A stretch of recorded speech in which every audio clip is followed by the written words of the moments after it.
திருவண்ணாமலை ஆலயத்திற்கு மிக முக்கியமான காலகட்டம். அந்த நூற்றாண்டில்தான் வடக்கு, தெற்கு, மேற்கு பகுதிகளில் கோபுரங்கள் கட்டப்பட்டன. 1340 ஆண்டு முதல் 1374 ஆண்டுக்குள் இந்த 3 கோபுரங்களும் கட்டப்பட்டது. ஹொய்சாலா மன்னர் வீரவல்லாளன் இந்த திருப்பணிகளை செய்தார். 15ஆம் நூற்றாண்டில் திருவண்ணாமலை ஆலயத்திற்கு நிறைய பேர் தானமாக நிலங்களை எழுதி வைத்தார்கள். திருவண்ணாமலை ஆலயம் பொருளாதாரத்தில் மேம்பாடு பெற்றது இந்த நூற்றாண்டில்தான். 16ஆம் நூற்றாண்டில் விஜயநகர பேரரசர் கிருஷ்ணதேவராயருக்கு திருவண்ணாமலை கோவில் மிக மிக பிடித்து போய்விட்டது. திருவண்ணாமலை ஆலயத்தை மிக பெரிய ஆலயமாக மாற்றி அமைத்த பெருமைக்கு சொந்தக்காரர் இவர்தான். அவர் மற்ற மன்னர்கள் போல் ஏதோ 1-2 திருப்பணிகள் மட்டும் செய்யவில்லை. அந்த திருப்பணிகள் ஒவ்வொன்றும் இன்றும் திருவண்ணாமலையில் கிருஷ்ணதேவராயரை நினைவுபடுத்திக் கொண்டிருக்கிறது.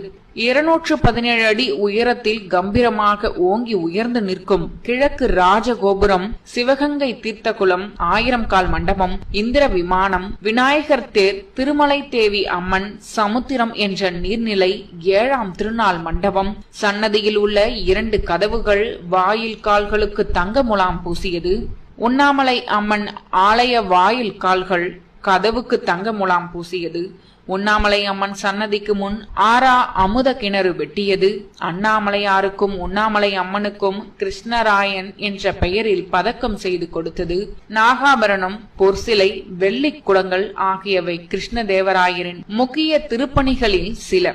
1529 கிருஷ்ணதேவராயரின் ஆட்சி நிறைவு பெற்றதை தொடர்ந்து தஞ்சை மன்னர் செவ்வப்ப நாயக்கர் கிழக்கு ராஜகோபுரத்தை 1590 கட்டி முடித்தார். இதற்கிடையே குறுநில மன்னர்களும் சிவனடியார்களும் சிறு சிறு கோபுரங்களை கட்டினார்கள். பேகோபுரம், அம்மணி அம்மாள் கோபுரம், திருமஞ்சன கோபுரம், வல்லாள மகாராஜா கோபுரம் ஆகியவை அதில் குறிப்பிடத்தக்கவை. இன்று 9 கோபுரங்களுடன் திருவண்ணாமலை ஆலயம் அழகுற காட்சியளிக்கிறது.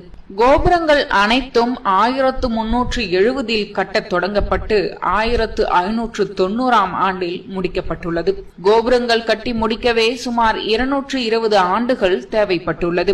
இந்த அடிப்படையில் தான் ஆலயத்தின் மொத்த கட்டமைப்பும் கட்டி முடிக்க சுமார் 1000 ஆண்டுகள் ஆகியிருப்பது கல்வெட்டுகள் மூலம் உறுதிப்படுத்தப்பட்டுள்ளது.